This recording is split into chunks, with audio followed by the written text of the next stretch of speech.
तर या सर्वजण खायला आणि शिंगोळी कशी झाली नक्कीच कमेंट करून सांगा.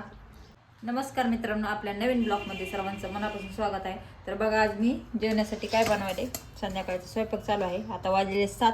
तर बघा, मी शिंगोळी बनवणार आहे. तर शिंगोळ्यासाठी मी घेतलेल्या आहेत मिरच्या 3च घेतल्यात, कारण सिद्धी आमची खात नाही, कारण जास्त जर तिखट केलं तर.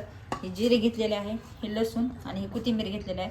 तर आता आपल्याला ह्याला मिक्सरमध्ये, कारण वाटायला माझ्याकडे पाटण नाही, त्यामुळे मी मिक्सरमध्येच काढणार आहे. आणि आता ह्याच्यात तर हे बघा, आता मीठ त्याच्यात आपण ह्याच्यात लावून घेऊ.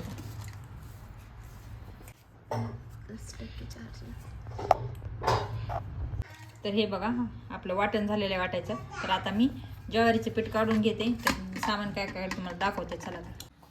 तर हे बघा मित्रांनो, मी ही घेतलेलं आहे ज्वारीचे पीठ आहे. तर मी ह्याला नीट व्यवस्थित चाळून घेतलेलं आहे. तर बघा, थोडेच करायचे, जास्त नाही करायचे. तर ह्याच्यात मी वाटण टाकून घेणार आहे आता. तर कालच करायचे होते, पण माझे मिस्टर घरी होते काल, त्यामुळे मी नाहीत केले, कारण त्यांना असलं आवडत नाही. भाजी भाकरी रोजची आवडते आणि फळं पण आवडत नाही वरणातले, त्यामुळे आज सकाळीच गेलेले ते, त्यामुळे मी आज आता बनवते आमच्या पुरतं संध्याकाळी. तर हे बघा, मी टाकलेलं आहे. तर आता हळद टाकून घेते. तर हे बघा मित्रांनो, हे असं मिक्स करून घ्यायचे. आणि ह्याच्यामध्ये तुम्हाला तर मी दाखवलं आहे हिरव्या मिरच्या, कोणाला तिखटच आवडतं तिखटाचं, तर हिरव्या मिरच्या जास्त आपल्या आवडीनुसार टाकायच्या, 3-4. कोणाला तिखट आवडते. जिरे टाकायची, लसूण आणि कोथिंबीर, नंतर मग फुणे टाकल्यानंतर कोथिंबीर आणखीन वरून टाकायची शिंगोळ्या टाकल्यानंतर. तर हे बघा, असं थोडं थोडं पाणी घालून आपल्याला तिंबून घ्यायचं आणि घट्ट तिंबायचं, कारण पातळ नाही तिंबायचं, कारण शिंगोळ्या येत नाहीत परत. असं घट्ट तिंबून घेते. चला तर हे बघा मित्रांनो, आपल्याला झालेलं आहे शिंगोळ्याचा काही असं घट्ट असं तिंबून घेतलेलं आहे. मी हळद टाकले, कोणाकोणाला हळद पण आवडत नाही, तर कोणी कोणी हळद पण नाही टाकत. तर चला, आता ह्याच्यासाठी आपल्याला फोडणी टाकायची पाण्याची. आणि तरी बघा, लसूण आपल्याला लाल असं झालं, त्याच्यात आपल्याला कोथिंबीर टाकून घ्यायची.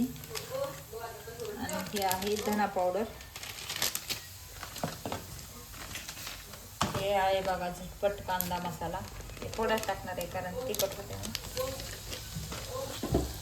हळद थोडीच टाकून घेणार आहे याच्यात.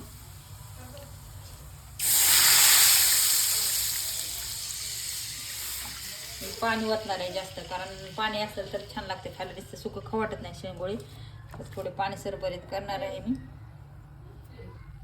तर हे बघा, हे आपले फोडणी झालेले आहे टाकायचे शिंगोळ्याचे. तर आता हे पाणी उकळूच तर हे बघा, मी कोथिंबीर वगैरे चिरून घेतली, तोपर्यंत आपण शिंगोळी करून घेऊतात. चला. तर हे बघा मित्रांनो, आपण आता शिंगोळी करून घेऊता. तर हे बघा, असं कोण हे असं गोल पण करून घेते, आणि कोण हे असे पण करतात. मी मिक्स करणार आहे. हे बघा, नुसतं असे करून टाकायचे, छान लागतात खायला. तर आता पूर्णपणे आपण सगळे करून घेऊया. तर हे बघा मित्रांनो, आपले शिंगोळे झालेले आहेत. तर आम्ही 2 प्रकारचे केलेले आहेत, असे गोल पण काय केलेले आहेत आणि हे असे पण केलेले आहेत. तर आता हे पाणी उकळायचं आहे बघा, उकळते. तर आता आपण ह्याच्यात लगेच टाकून घेऊया, कारण गरम झाले पाणी. तर हे बघा, हे अशा सोडायचे एक एक, आणि गरम पाणी उकळल्याशिवाय शिंगोळे टाकायचे नाहीत, नाहीतर सगळे मग काय नाही, सगळे शिंगोळे तुटून जातात. आता आपण सगळे टाकून घेऊ.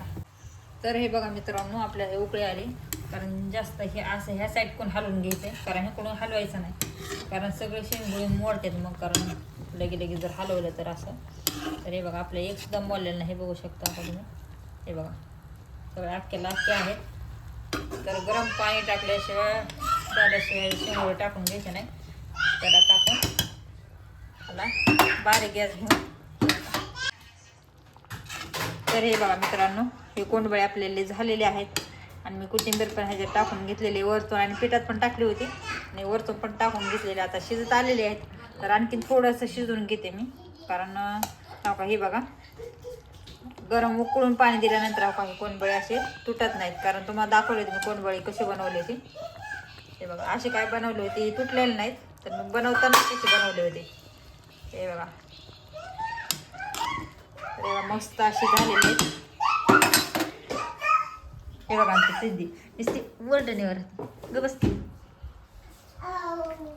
तर चला, आता तुम्हाला आम्ही खाताना दाखवतो, आणि सर्व जर खायला या शिंगोळी आणि कशी झाली तुम्ही नक्कीच कमेंट करून सांगा.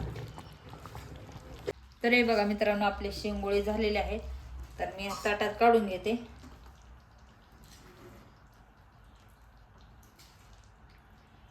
हे बघा मस्त असे झालेले आहेत. तर या सर्वजण खायला आणि शेंगोळे कशी झाली नक्कीच कमेंट करून सांगा. आणि चॅनेलवर जर कोण नवीन असेल सबस्क्राईब पण करा, लाईक करा, शेअर करा, कमेंट करा आणि शेंगोळे खायला सर्वजण या. चला तर नवीन ब्लॉगमध्ये भेटू. तोपर्यंत सर्वांना बाय बाय.